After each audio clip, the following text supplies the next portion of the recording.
안녕하세요. 저는 박영자라고 합니다. 제가 겪은 정말 끔찍했던 일주일의 이야기를 들어주세요. 지금도 생각하면 온몸이 떨립니다. 지하철 5호선에서 내려 처음 가보는 신도시 길을 걸었습니다. GPS를 보며 주소를 다시 한번 확인했어요. 아들 성훈이의 아내 미선이에게서 사흘 전 급한 전화가 왔었거든요. 목소리가 평소보다 훨씬 작고 떨리고 있었어요. 미선이는 갑자기 입원하게 됐다며 손자 지우를 일주일만 돌봐달라고 부탁했습니다. 성훈이는 마침 중국 출장 중이라고 했어요. 버스에서 내려 고층 아파트 단지 앞에 섰을 때의 첫 느낌은 압도감이었습니다. 20층이 넘는 거대한 콘크리트 건물들이 하늘을 가리며 줄지어 서 있었어요. 마치 거대한 회색 요새 같았습니다. 경비실의 유리문을 밀고 들어서니 제복을 입은 경비원이 날카로운 시선으로 저를 위아래로 훑어봤어요. 제가 입고 있던 낡은 패딩 점퍼와 운동화가 이곳의 분위기와 맞지 않는다는 걸 온몸으로 느꼈습니다. 방문 신고를 마치고 엘리베이터를 타고 15층으로 올라가는 동안 마음 한편에서는 뿌듯함이 올라왔어요. 우리 며느리가 참 좋은 곳에 사는구나 싶었거든요. 15층에서 내려 1503호를 찾아 걸어가는 복도는 호텔처럼 조용하고 깨끗했습니다. 대리석 바닥이 형광등 불빛에 반사되어 반짝거렸어요. 초인종을 누르자 익숙한 며느리의 목소리가 인터폰을 통해 흘러나왔습니다. 하지만 뭔가 이상했어요. 평소 밝고 활기찬 미선이의 목소리가 아니었거든요. 마치 감기에 걸렸거나 많이 지친 사람의 목소리 같았어요. 현관문이 열리는 순간 저는 깜짝 놀랐습니다. 미선이의 얼굴이 평소보다 훨씬 창백했어요. 뺨은 움푹 들어가 있었고 눈 아래쪽에는 시퍼런 다크서클이 짙게 깔려 있었습니다. 입원했다던 사람치고는 병원 가운을 입지도 않고 있었고요. 더 이상한 건 입술 가장자리에 희미하게 남아있는 상처 자국이었어요. 그리고 목에는 예쁜 실크 스카프를 둘렀는데 한여름도 아닌데 실내에서 스카프를 두르고 있다는 게 어색했습니다. 제가 미선이를 자세히 보고 있자 그녀는 시선을 피하며 고개를 숙였어요. 평소라면 저를 반갑게 맞아주며 팔짱을 끼고 안으로 데려갔을 텐데 이상하게 거리감이 느껴졌습니다. 제가 몸은 어떠냐고 걱정스럽게 물어보자 이선희는 그냥 좀 어지럽다고만 대답했어요. 목소리에는 힘이 하나도 없었고 마치 혼이 빠진 사람 같았어요. 거실로 들어서는 순간 또 다른 충격이 기다리고 있었습니다. 5살 손자 지우가 거대한 가죽 소파 구석에 작디작게 몸을 웅크리고 앉아 있었거든요. 평소 할머니만 보면 천방지축 뛰어 안기던 아이가 마치 겁에 질린 강아지처럼 몸을 둥글게 말고 있었어요. 지우의 눈가는 빨갛게 부어 있었고 뺨에는 눈물 자국이 마른 채로 남아 있었습니다. 무엇보다 아이의 눈빛이 예전과 달랐어요. 맑고 천진난만했던 눈빛 대신 어른처럼 경계하는 시선이 들어 있었습니다. 제가 지우야 할머니 왔다고 다정하게 부르며 다가가자 아이는 움찔하며 소파 구석으로 더 깊숙이 몸을 밀어넣었어요. 그 모습을 보는 순간 가슴이 서늘해졌습니다. 뭔가 이 집에 심각한 문제가 있다는 걸 직감했거든요. 바로 그때였습니다. 현관문에서 금속성 열쇠 소리가 들려왔어요. 찰랑찰랑하는 소리가 두세 번 난 후 문이 열리는 소리가 났습니다. 그 순간 미선이의 얼굴이 순식간에 하얗게 질렸어요. 마치 유령을 본 사람처럼 온몸이 경직되더니 입술이 파르르 떨리기 시작했습니다. 아, 그게 미선이가 말을 제대로 잇지 못하고 있을 때 거실로 한 남자가 들어왔어요.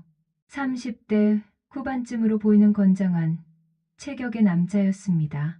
키는 180cm 정도 되어 보였고 어깨가 넓고 팔뚝이 두꺼웠어요. 회색 정장을 입고 있었는데 넥타이는 느슨하게 풀려 있었고 와이셔츠 소매는 팔뚝 중간까지 걷어올려져 있었습니다. 소매 아래로 드러난 손목과 손등에는 검은색 타투가 희미하게 보였어요. 무엇보다 그 남자의 눈빛이 섬뜩했습니다. 차갑고 날카로우면서도 어딘가 음험한 구석이 있었거든요. 그는 저를 발견하자 갑자기 표정을 바꿔 90도로 깍듯하게 인사했어요. 어머님 안녕하세요라고 말하는 그의 목소리는 겉으로는 정중했지만 어딘가 가식적이고 차가웠습니다.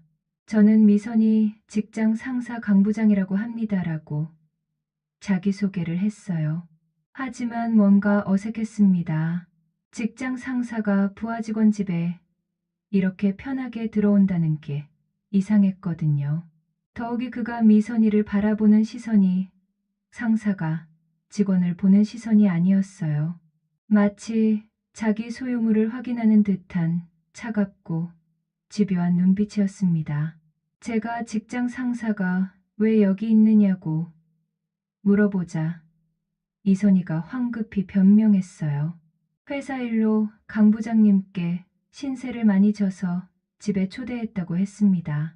하지만 그 말을 할 때 이선희의 목소리는 떨리고 있었고 시선은 계속 바닥만 향하고 있었어요. 강 부장이라는 남자는 제가 언제까지 계실 예정이냐고 묻자고 간다고 대답했습니다. 하지만 전혀 갈 기색은 보이지 않았어요. 오히려 소파에 더 깊숙이 앉으며 다리를 넓게 벌렸습니다. 마치 이 집의 주인인 양 행동했어요. 그러더니 미선이에게 음료수를 가져다 달라고 명령조로 말했습니다. 미선이는 마치 조건반사처럼 벌떡 일어나 부엌으로 향했어요. 그 모습이 너무나 이상했습니다. 자기 집에서 손님을 대접하는 여유로운 주인의 모습이 아니라 마치 시키는 대로 해야만 하는 사람의 모습이었거든요. 걱정이 되어 부엌으로 따라가 보니 더욱 충격적인 장면이 펼쳐졌습니다. 미선이의 두 손이 덜덜 떨리고 있었어요. 찬장에서 컵을 꺼내려다가 놓쳐서 바닥에 떨어뜨리기를 두어 번 했고요. 물을 따르는 손도 너무 떨려서 컵 밖으로 물이 튀고 있었습니다. 마치 파킨슨병 환자처럼 손을 제대로 가누지 못하고 있었어요. 제가 왜 이러냐며 걱정스럽게 물어보자 이선희는 그냥 좀 긴장된다고만 대답했습니다. 하지만 그 긴장이 단순한 긴장이 아니라는 걸 느낄 수 있었어요. 마치 생명의 위험을 느끼는 사람의 극도의 공포감이었습니다. 거실로 돌아가니 더욱 끔찍한 광경이 펼쳐져 있었어요. 강 부장이 지우를 자기 무릎 위에 억지로 앉혀놓고 있었습니다. 아이는 온몸을 경직시킨 채 꼼짝도 하지 못하고 있었어요. 숨도 제대로 쉬지 못하는 것처럼 보였습니다. 강 부장은 지우의 턱을 자기 손으로 잡고 강제로 자신을 바라보게 했어요. 그러면서 지우의 아저씨가 무서워라고 물었습니다. 그 손놀림이 겉으로는 다정해 보였지만 실제로는 매우 강압적이었어요. 아이의 작은 턱을 움켜쥐는 힘이 상당했을 겁니다. 착하게 있으면 아저씨가 좋은 것도 사주고 그럴 텐데라고 말하는 그의 목소리에는 달콤한 유혹과 동시에 차가운 위협이 섞여 있었어요. 지우는 대답하지 못하고 그냥 눈만 깜빡이며 엄마를 찾는 듯한 절망적인 시선을 보냈습니다. 미선이가 음료수를 가져오자 강 부장은 만족스럽다는 듯 빙그레 웃었어요. 미선 씨 참 착해. 이래서 내가 아껴주는 거야라고 말했습니다. 그 말에 담긴 의미가 단순하지 않다는 걸 직감할 수 있었어요. 그리고 그 말을 들은 이선희의 어깨가 더욱 움츠러드는 것을 봤습니다. 강 부장은 음료수를 한 모금 마시더니 갑자기 이선희의 손목을 거칠게 잡았어요. 이게 뭐야? 손목에 왜 이런 자국이 있어? 라고 물으며 이선희의 소매를 강제로 걷어올렸습니다. 그 순간 드러난 미선희의 손목에는 누군가 매우 세게 잡은 듯한 빨간 자국이 선명하게 남아 있었어요. 손가락 하나하나의 모양까지 그대로 찍혀 있는 자국이었습니다. 미선희는 황급히 그냥 문에 끼었다고 변명했지만 그건 명백한 거짓말이었어요. 문에 끼어서 생기는 상처와는 모양이 완전히 달랐거든요. 강 부장은 조심해야지 소중한 몸인데라고 말했는데 그 말에는 걱정이 아닌 소름 끼치는 경고가 담겨 있었어요. 저녁 시간이 다가와도 강 부장은 갈 생각을 전혀 하지 않았습니다. 오히려 더욱 당당하게 오늘 밤 여기서 자도 되겠냐고 물었어요. 제가 깜짝 놀라서 되물어보자 자신이 오늘 집에 못 들어가는 사정이 있다며 미선이한테 미리 말해뒀다고 했습니다. 미선이는 마치 연습된 대답처럼 그렇다고 고개를 끄덕였어요. 하지만 그녀의 목소리는 거의 들리지 않을 정도로 작았습니다. 그날 저녁 식사 준비를 도우려고 부엌에 갔을 때 더욱 충격적인 장면을 목격했습니다. 미선이가 냉장고 앞에서 완전히 넋을 잃고 멍하니 서 있었어요.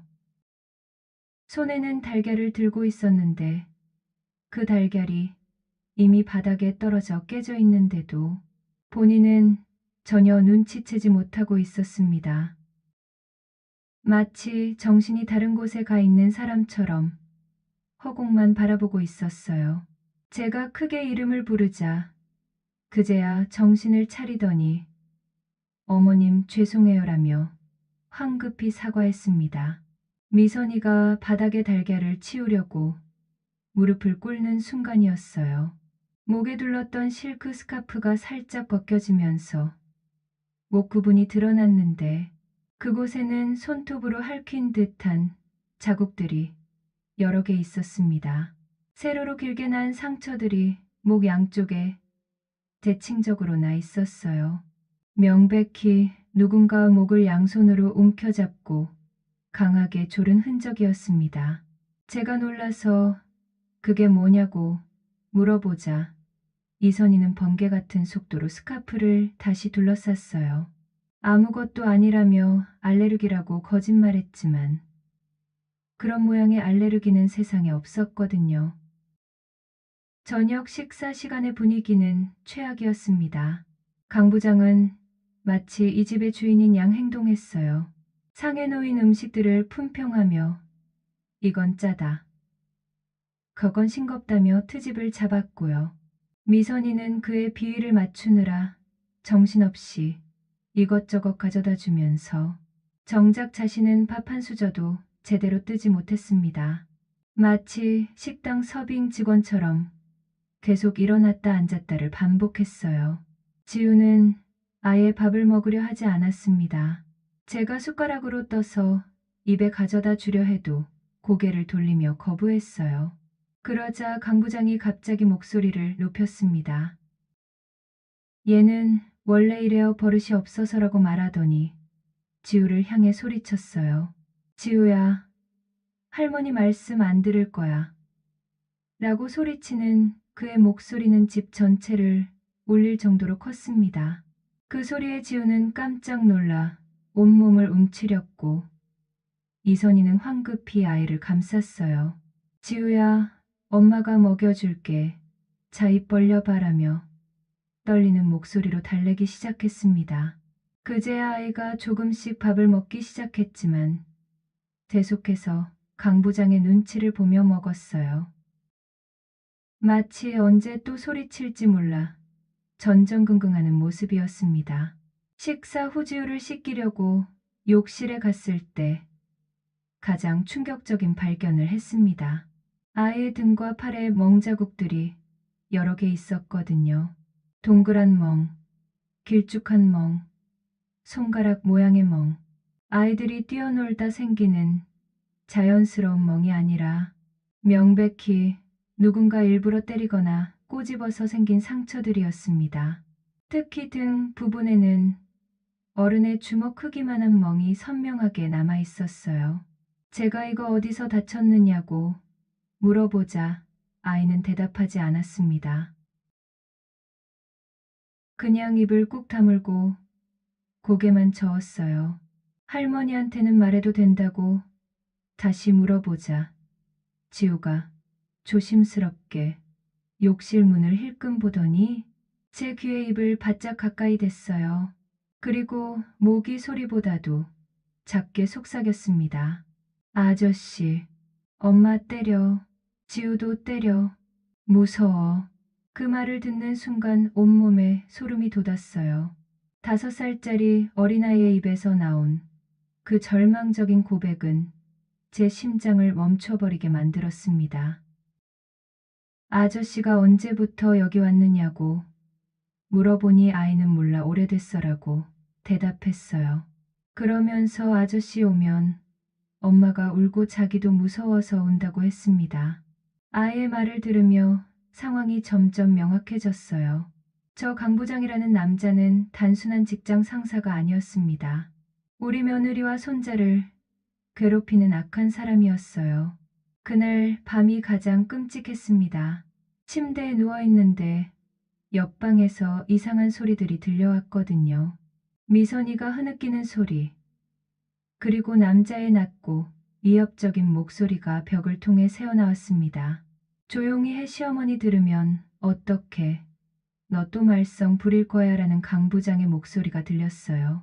그 다음에는 미선이가 제발 그만해 달라고 애원하는 소리와 지우가 본다고 걱정하는 소리가 들렸습니다. 하지만 강 부장은 지우도 이제 다 알 나이라며 엄마가 어떤 일을 하는지 알아야 한다고 말했어요. 그 이후에 들리는 소리들은 차마 말로 표현할 수 없을 정도로 끔찍했습니다. 분명한 건 미선이가 자신의 의지와는 완전히 관계없이 무언가를 강요당하고 있다는 것이었어요. 다음 날 아침 미선이의 얼굴에는 새로운 상처들이 생겨 있었습니다. 입꼬리가 퉁퉁 부어 있었고 뺨에는 5개의 손가락 자국이 빨갛게 남아 있었어요. 하지만 강 부장은 아무 일 없었다는 듯 씩 웃으며 아침을 먹고 있었습니다. 어머님 잘 주무셨어요? 밤에 시끄럽지는 않았죠? 라고 가식적으로 물어보기까지 했어요. 저는 애써 침착하게 잘 잤다고 대답했지만 속으로는 분노가 치밀어 오르고 있었습니다.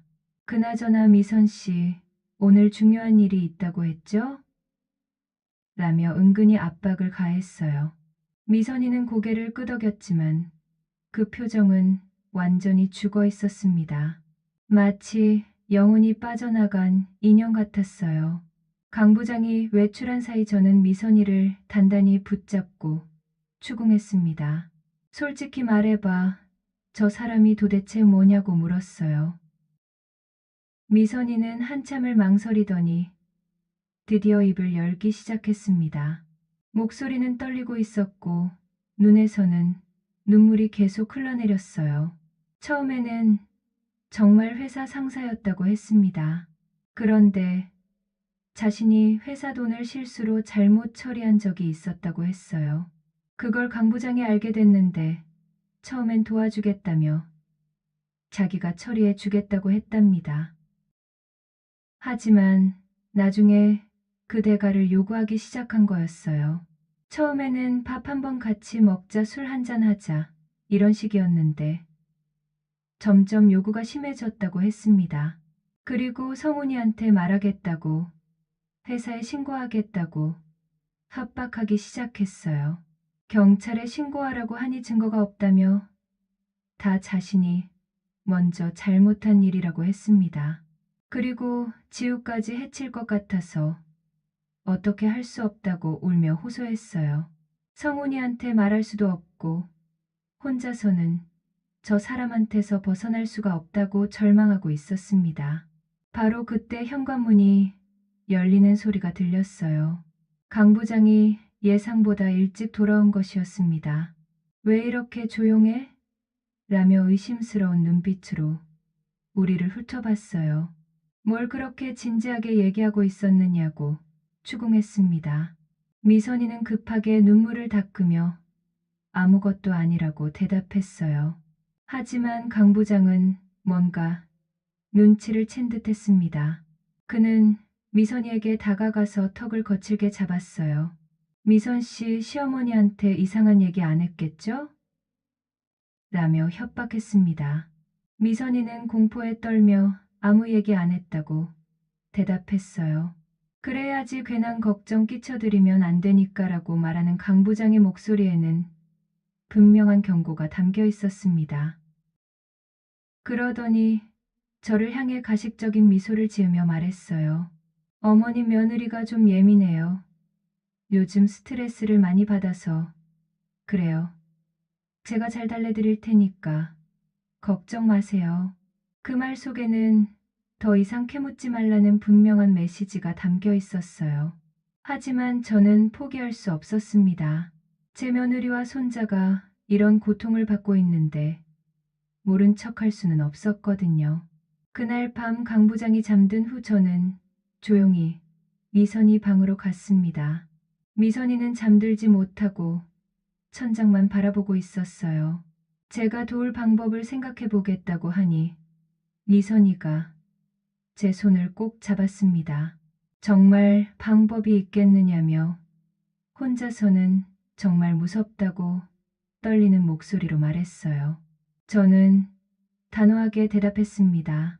반드시 방법이 있다고, 제가 찾아주겠다고, 조금만 더 견뎌달라고 말했어요. 다음 날 강 부장이 외출한 틈을 타서 저는 미선이에게 결단을 내렸다고 말했습니다. 우리 경찰서에 가자고 했어요. 미선이는 불안해하며 증거가 없는데 괜찮겠냐고 물었습니다. 저는 증거는 내 몸에 다 있다고, 지우도 봤다고, 용기를 내보라고 격려했어요.